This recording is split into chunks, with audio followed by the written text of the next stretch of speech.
बगावत एक ऐसा शब्द है जिससे पुराने जमाने के राजा महाराजाओं से लेकर आज के सत्ताधीश भी घबराते हैं। ऐसी ही एक बगावत उस पार्टी में, बगावत के स्वर उस पार्टी में सुनाई दे रहे हैं जहां बगावत तो दूर, नेतृत्व से आंखें मिलाने तक की इजाजत नहीं है।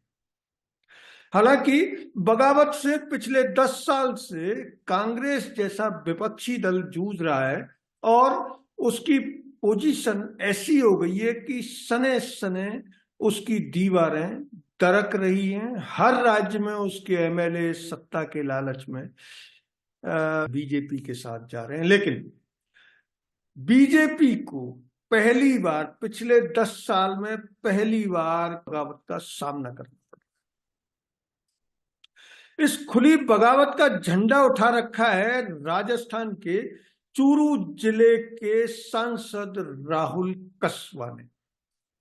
जब एक तरफ डॉक्टर हर्षवर्धन से लेकर प्रज्ञा ठाकुर तक ने टिकट कटने पर चुप्पी साध ली और नतमस्तक होकर ये बयान दिया कि ये पार्टी नेतृत्व को फैसला करना है कि वो किसे लड़ाएगा किसे नहीं लड़ाएगा, लेकिन राहुल कसवा कतई चुप नहीं है। उन्होंने शायद कमर कस ली है कि इस बार नहीं तो कभी नहीं, क्योंकि इस बार का टिकट कटिंग अभियान ऐसे नेताओं की राजनीतिक डेथ करने जा रहा है। राजनीतिक डेथ की बात करें तो डॉक्टर हर्षवर्धन इनमें सबसे ऊपर है। उनको टिकट देने से दिल्ली में बीजेपी ने इनकार कर दिया है और वो ये स्टेटमेंट देकर कि वो नेतृत्व के इस निर्णय को स्वीकार करते हैं और अपने क्लिनिक में मरीजों को देखने के लिए रवाना होते हैं।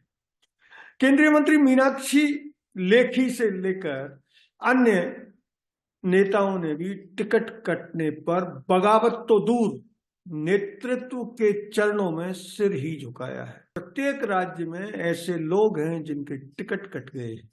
फिर क्या कारण है कि राजस्थान का युवा सांसद राहुल कसवा, एक ट्वीट में उन्होंने ये तक पूछा कि मेरा कसूर क्या है, मैंने क्या नहीं किया। पार्टी ने जो भी काम दिए, प्रधानमंत्री के जो भी अभियान है, अपने संसदीय क्षेत्र में मैं लोगों से मिलता हूं, उसके बावजूद पार्टी ने मुझे टिकट नहीं दिया। उन्होंने अपमानित शब्द का इस्तेमाल नहीं किया, लेकिन इस ट्वीट में ध्वनि यही आ रही थी कि इसके बावजूद उनको क्यों अपमानित किया है। असल में इसके पीछे चूरू जिले पर वर्चस्व का एक लंबा संघर्ष जो चल रहा है, उसकी परिणति होने जा रही है।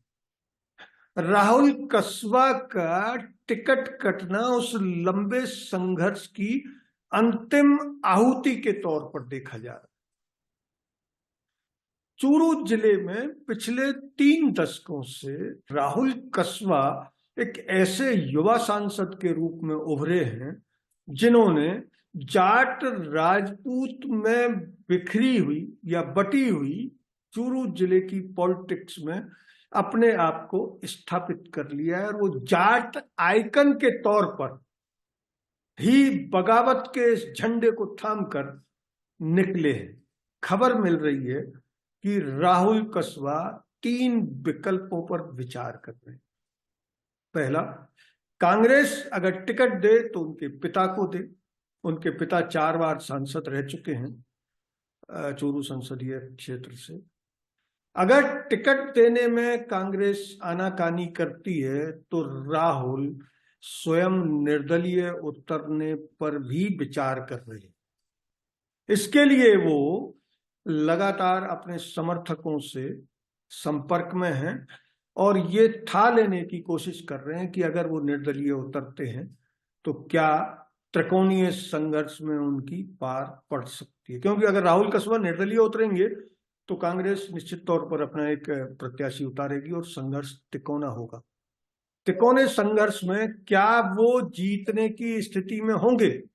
अगर नहीं होंगे तो उनके पास और क्या विकल्प है? तीसरे विकल्प के रूप में पता लगा है कि राहुल और उनके पिता यानी उनकी राजनीतिक फैमिली ये तैयारी कर रही है कि ऐसे 2 निर्दलीय प्रत्याशी उतार दिए जाएं अगर कांग्रेस राम सिंह कसवा को टिकट नहीं देती है। राहुल कसवा पार्टी आलाकमान के दबाव में पीछे हटने के लिए मजबूर होते हैं, तो राजपूत और जाटों में से 2 ऐसे निर्दलीय खड़े कर दिए जाएं जो बीजेपी के राजपूत और जाट वोटों को कुतर सके, बीजेपी को चूरू संसदीय क्षेत्र में हार का सामना करना पड़े और राहुल कसवा अपनी राजनीतिक डेथ होने से बचा ले। अब सवाल है कि आखिर राहुल कसवा को ताकत कहां से मिल रही है। अकेले राहुल के वश में ये नहीं है कि वो भाजपा के चोटी के नेतृत्व को सीधी चुनौती दे सके। इसके लिए बीजेपी की प्रदेश स्तर पर चल रही धड़ेबंदी में से कुछ धड़े राहुल कसवा के समर्थन में दिख रहे हैं। यद्यपि वो खुलकर सामने नहीं आए हैं, लेकिन वो राहुल कसवा की पीठ थपथपा रहे हैं और अपने समर्थकों को संदेश दे रहे हैं कि चूरू जिले में अगर नौबत संघर्ष की आए, बीजेपी टिकट के खिलाफ चुनावी संघर्ष की बात आए, तो वो राहुल कसवा को परोक्ष अपरोक्ष समर्थन जरूर दें। एमपी और राजस्थान में हाल ही 2 बड़े नेताओं को किनारे किया गया है, उनकी पीठ थपथपा रहा है और उन्हें आश्वासन दे रहा है कि आप अगर हिम्मत दिखाएंगे तो इस बार उनकी विजय तीसरी बार भी निश्चित है। अगर ये वीडियो आपको अच्छा लगा तो इसे लाइक करें, शेयर करें और चैनल को सब्सक्राइब जरूर करें। धन्यवाद। जय हिंद।